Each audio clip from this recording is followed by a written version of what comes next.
Hi friend, আজ আমি আপনাদেরকে প্রমাণ সহ টিপস দেখাবো কিভাবে আপনাদের স্বাস্থ্য ভালো থাকবে। কিভাবে পেঁয়াজ আর কাঁচা লঙ্কার মধ্যে হারপিক দিলে আপনাদের স্বাস্থ্য ভালো থাকবে, এটাই আমি আপনাদের প্রমাণ সহ দেখাবো।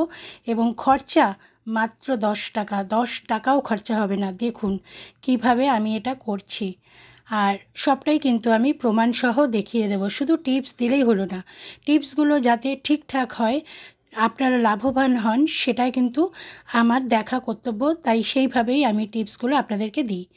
দেখুন এখানে আমি একটা বাটি বসিয়ে দিয়েছি গ্যাসের ওপরে, আর গ্যাসের ফ্লেমটা রেখেছি মিডিয়াম। তার মধ্যে দিয়ে দিয়েছি জল, বাটির মধ্যে দিয়ে দিয়েছি কয়েকটা কাঁচা লঙ্কা,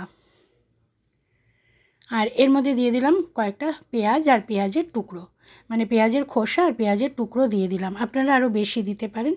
তো এবার এটা আমি একটু নাড়াচ্ছি। দেখুন কাঁচা লঙ্কাটা একটু ঝাল হলে ভালো হয়, ঝাল ঝাল কাঁচা লঙ্কা দেবেন। তো একটা কাঁচা লঙ্কা দেখবেন একটু ঘাস ঘাস থাকে, কেমন ঝাল থাকে না, তো কিন্তু সেটা হলে হবে না, ঝাল হতে হবে।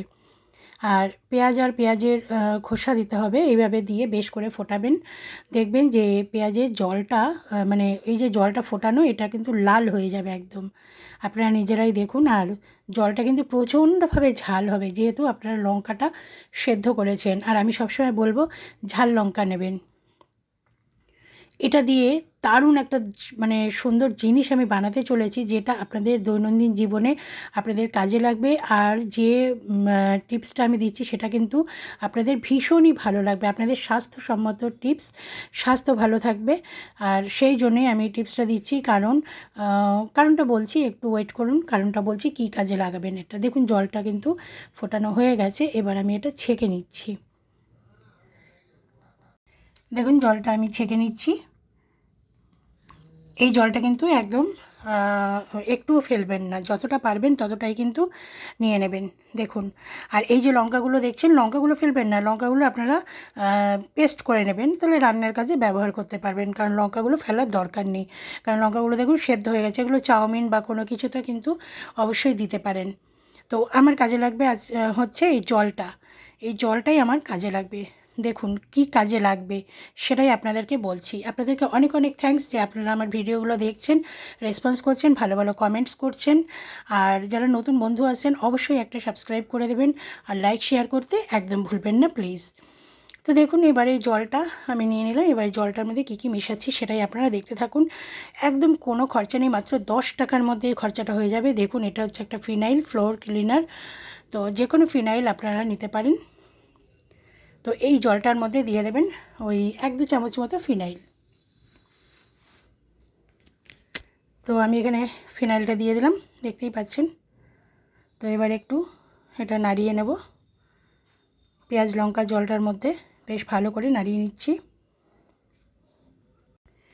এবার আমি এর মধ্যে আর কি দিচ্ছি সেটা দেখুন। সবই আপনাদের ঘরে থাকে এগুলো, আর সবই খুবই রিজনেবল দাম। এটা বেকিং সোডা, বেকিং সোডা তো সবার ঘরেই থাকে। তো বেকিং সোডা দিয়ে দিলাম একটুখানি, আর দিয়ে দেবো হচ্ছে হারপিক। এই হারপিকটা কিন্তু আমার বাথরুমের হারপিক নয়, এটা আমার রান্নাঘরেই থাকে। বিভিন্ন রকম কাজে আমি ব্যবহার করি বলে একটা হারপিক আমি আলাদা করে রান্নাঘরে রেখে দিয়েছি। আপনারাও সেটা করবেন। নিজেদের স্বাস্থ্য ভালো রাখতে গেলে, বাচ্চাদের স্বাস্থ্য ভালো রাখতে গেলে অবশ্যই এই কাজগুলো করবেন। দেখুন জলটা বেশ ভালো করে মিক্সড করে নিলাম, বেশ ভালো করে। এবার আপনাদের বলছি যে এটা কোন কাজে লাগবে। এই জলটা দেখবেন টিকটিকি, বিশেষ করে টিকটিকি, টিকটিকির ক্ষেত্রে কিন্তু আমাদের ভীষণ উৎপাত হয়। রান্নাঘরে টিকটিকি থাকলে কিন্তু যে কোনো সময় দেখবেন দুধ গরম করলে দুধের মধ্যে টিকটিকি পড়ে যায়, খাবার দাবারের মধ্যে টিকটিকি পড়ে যায়, বা টিকটিকির পটি পড়ে যায়। এতে কিন্তু বাচ্চাদের বলুন বা বড়দের বলুন, এতে কিন্তু বিষাক্ত হয়ে যায়, বিষক্রিয়া হয়ে মানুষ মৃত্যু পর্যন্ত ঘটে। তো সেখান থেকে বাঁচতে গেলে আপনারা কিন্তু এই উপায়টা করবেন। এই সলিউশনটা বানিয়ে একটা স্প্রে বটলে রেখে দেবেন। দেখবেন যখনই টিকটিকি দেখবেন তখনই স্প্রে করবেন এটা। আর এই স্প্রেটা করলে দেখবেন যে টিকটিকি কিন্তু আপনার ঘরে একেবারেই আসবে না। আপনাদের অনেকেরই আছে টিকটিকি উৎপাত হয়, ঘরে বাইরে দেখবেন টিকটিকি থাকে, বাইরের টিকটিকিগুলো ঘরে ঢুকে যায়, ভীষণই অসুবিধা হয়। এরকম একটা স্প্রে বটল আপনারা কিনে রাখবেন। স্প্রে বটল সবার ঘরেই থাকে, স্প্রে বটল না থাকলে একটা কিনে নেবেন। তারপর দেখুন এবার এই স্প্রে মানে এই যে জলটা আমি বানিয়েছি, সলিউশনটা বানিয়েছি, এই জলটা আপনারা রেখে দেবেন। টিকটিকি কিন্তু এই যে সলিউশনটা, এটার যে ঝাল, পেঁয়াজের যে ঝাঁঝ, সেগুলো কিন্তু টিকটিকি একেবারে সহ্য করতে পারে না।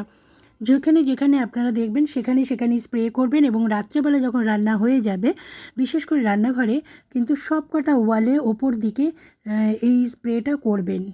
স্প্রেটা করলে দেখবেন, বা ব্যালকনিতে, বারান্দায়, যেখানে যেখানে আপনাদের টিকটিকির উৎপাত আছে সেখানে সেখানে স্প্রেটা করবেন।